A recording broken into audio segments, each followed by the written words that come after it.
पारण जो जुतिया का पड़ रहा है वो सुबह के 6:30 बजे का पारण है, सोमवार के दिन 6:30 बजे सुबह।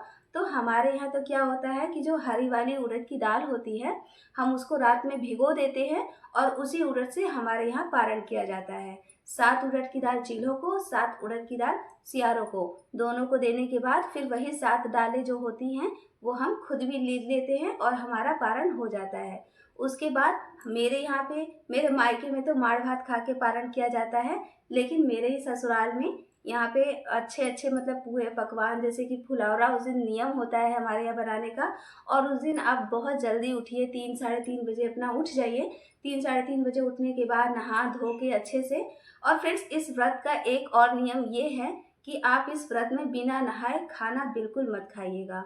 बिना नहाए जो औरतें खाना खाती हैं फ्रेंड्स, ऐसा माना जाता है कि मतलब वो स्त्री विधवा जल्दी हो जाती है। तो आप वो मतलब बिना नहाए तो आपको भोजन करना ही नहीं है।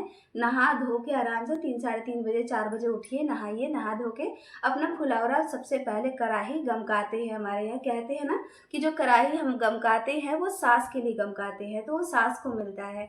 तो मेरे यहाँ तो बजका बजकी, कढ़ी चावल दाल, फुलौरा ये सारे बन जाता है। और बनने के बाद एक पत्तल में हम चीलों सियारों के लिए निकालते हैं, उसके बाद ही हम खुद ग्रहण करते हैं। अगर घर में बच्चे छोटे हैं तो आप सारी चीज़ों में से थोड़ा थोड़ा निकालते जाइए चीलों सियारों के लिए, और फिर उसके बाद आप बच्चों को दे सकते हैं। और लेकिन आपको खुद नहीं ग्रहण करना है।